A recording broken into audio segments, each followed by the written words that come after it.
Hello and welcome to Canguro English. I'm Christian and today we are going to be talking about English spelling and why it's so strange.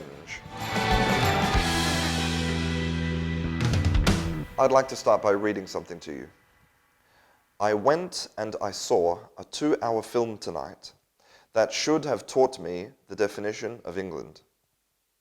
So this is with the modern English pronunciation. So you can see that there are lots of letters and sounds that are silent or pronounced differently.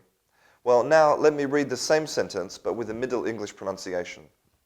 I wendi and I saw a 2-hour film tonight that should have taught me the definition of England.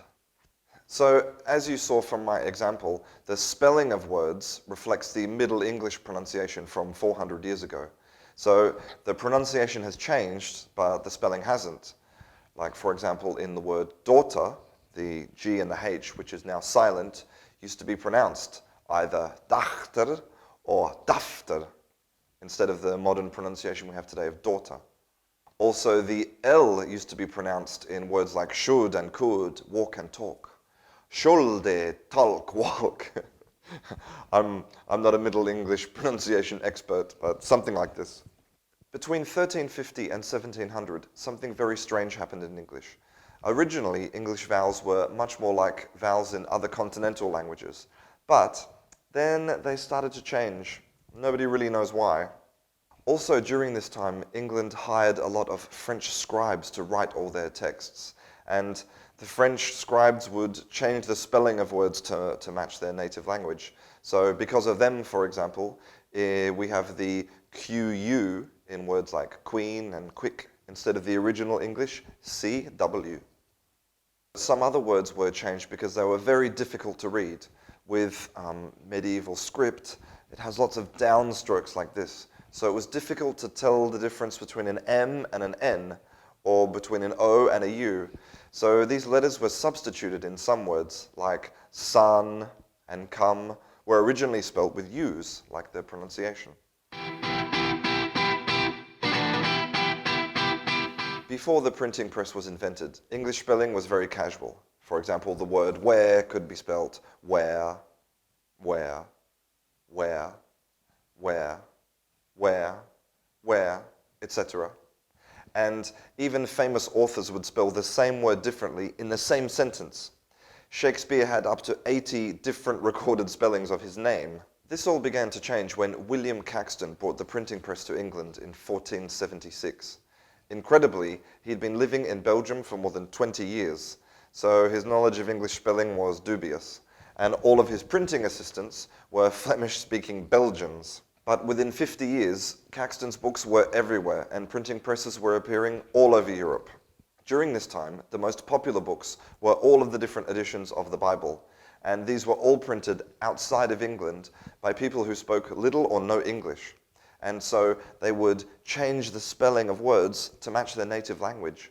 And sometimes they would add letters to words just to make the pages line up more neatly.